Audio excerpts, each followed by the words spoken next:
اب پوچھ لیں کسی امیر آدمی سے، کہے گا چکی کے نیچے ہاتھ ہے میرا، میرے سے زیادہ تو پریشان بندہ ہی کوئی نہیں، کیا بتاؤں آپ کو، اتنا ٹیکس ہے، اتنا جرمانہ ہے، فلانی شے، بڑا کچھ گنواتے ہیں لوگ۔ اس نے کہا میں نے تو سنا تو پہلے کوڑا تھا۔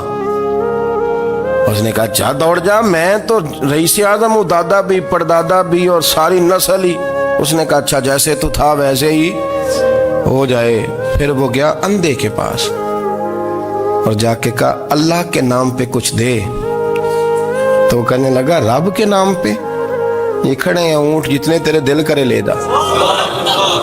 اس نے کہا کیا معنی اس بات کا؟ کہنے لگا یار تجھے کیا بتاؤں، میں تو اندھا تھا، میں نے تو کبھی دنیا دیکھی نہیں تھی، پھر اس کریم نے فضل کیا تو مجھے بڑا کچھ دکھایا، میں کیا بتاؤں، میرا دل کر رہا ہے کہہ دوں کہ پھر اس نے کعبہ دکھایا، پھر اس نے روضہ رسول دکھایا،